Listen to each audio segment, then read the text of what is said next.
Kita bicara teori motivasi kebutuhan. Maslow, Alder, McLellan, dan Herzberg. Ini terkenal sebagai tokoh-tokoh dari teori motivasi needs atau konten.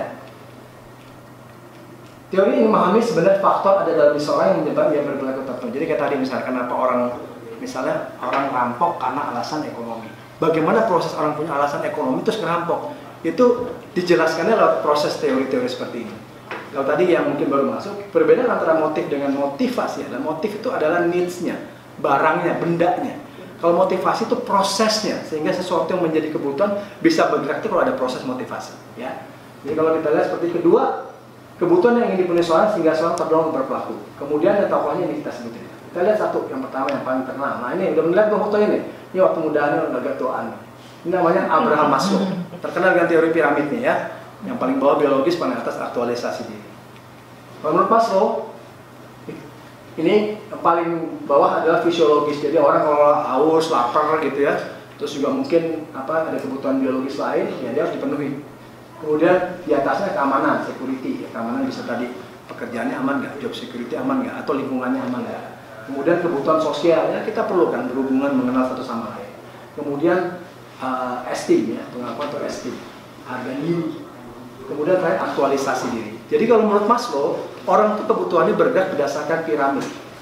Nah ini teorinya si Maslow ya. Jadi kalau menurut Maslow secara teori harusnya ini terpenuhi dulu baru bisa naik. Tapi dalam prakteknya nggak mungkin. Ini adalah kelemahan teori Maslow. Karena kita bisa aja punya kebutuhan biologis, tapi kita juga punya aktualisasi diri dong. Maksudnya gara-gara saya mau jadi profesor, doktor gitu, terus saya nggak perlu lapar. Kebutuhan dasar saya lapar nggak dipenuhi, nggak bisa kan? Ini kelemahan teorinya Maslow. Harusnya orang bisa punya kebutuhan beberapa pada saat bersamaan. Kemudian beberapa kebutuhan mengenai perilaku seorang pada suatu waktu tadi orang bisa saja karena punya kebutuhan esteem, tapi punya kebutuhan biologis, tapi juga dia punya kebutuhan security, gitu kan? Dia mau kerjaannya aman, dia mau sekolah lagi, tapi kan pekerjaan itu mengaruh juga kepada kebutuhan dia di rumah kan? Itu bisa terjadi. Kemudian kebutuhan tingkat berbeda dipenuhi sebelum kebutuhan tingkat ini lebih tinggi diaktifkan. Jadi ini teorinya kelemahan teori Maslow di situ.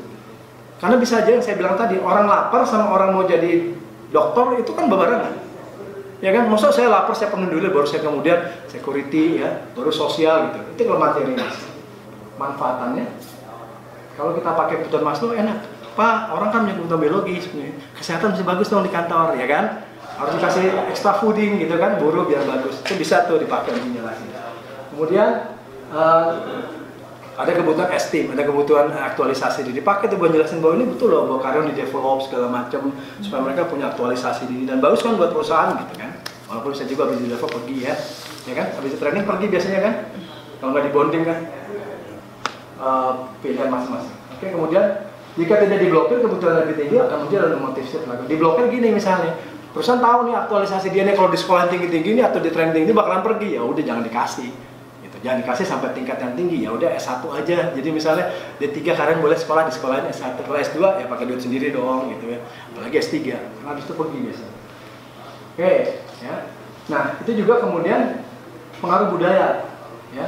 Itu masing-masing company punya budaya organisasi, punya value ya masing-masing. Contoh yang sederhana gini. Kalau Bapak Ibu punya value kesehatan, saya tanya Bapak Ibu, mau nggak kerja di perusahaan rokok? Duitnya lumayan loh, ya. Duitnya lumayan kan? Main nggak perusahaan rokok, duitnya lumayan. Saya pernah tawarin tuh, tapi akhirnya nggak boleh kan? Karena tadi bapak saya meninggal gara-gara kanker paru-paru, jadi saya mundur nggak jadi. Kemungkinan nggak mau kan? Kemungkinan nggak mau, ya kan? Ya.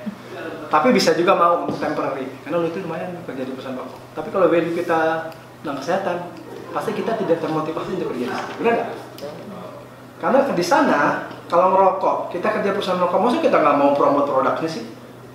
Pak Asep, ikut promosi yuk, canvassing, jualan rokok. Wah, saya nilai-nilai saya kesehatan. Loh, gimana? Udah kerja di sini, udah saya gaji, mesti suruh canvassing nggak mau kan? Nggak benar juga. Makanya kerja di perusahaan susu. Wah, kita canvassing jualan susu, wah kesehatan ya, baik-baik aja.